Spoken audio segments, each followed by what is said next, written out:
Amod police મથકના police inspector તથા staff તેમજ એલસીબીની ટીમે સંયુક્ત રીતે આમોદ તાલુકા પંચાયત પાસે આવેલ નવી નગરીમાં રહેતા ગુનાહિત ઇતિહાસ ધરાવતા સિકલીગર ગેંગના ઇસમને ચેક કરતા તેની પાસેથી શંકાસ્પદ હાલતમાં રોકડા 4.44 લાખ મળી આવતા આમોદ પોલીસે કાયદેસરની કાર્યવાહી હાથ ધરી હતી।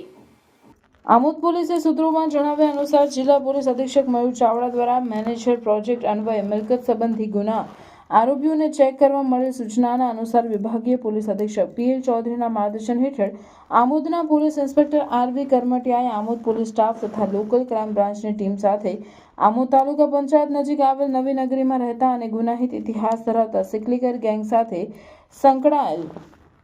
તેમજ ભૂંડ પકડવાની, તગારા, બ્લેન્કેટ, ચાદર વેચવાની, ડુપ્લિકેટ ચાવીઓ બનાવવાની કામગીરી દરમિયાન વિસ્તારની રેકી કરી બહારના સગા સંબંધીઓને બોલાવીને ગુનાને અંજામ આપવાની તરકીબ ધરાવતા શેરસિંહ ઉર્ફે સતનામસિંહ બચ્ચનસિંહ સિકલીગરને ચેક કરતા તેની પાસેથી શંકાસ્પદ હાલતમાં રોકડ રકમ ₹4.44 લાખ મળી આવતા પોલીસે રોકડ રકમ કબજે કરી કાયદેસરની કાર્યવાહી હાથ ધરી હતી। અત્રે ઉલ્લેખનીય છે કે શેરસિંહ ઉર્ફે સતનામસિંહ વિરુદ્ધ આમોદ, મકરપુરા, ગોરવા તથા અંકલેશ્વર પોલીસ મથકે પણ ગુના નોંધાયેલ છે।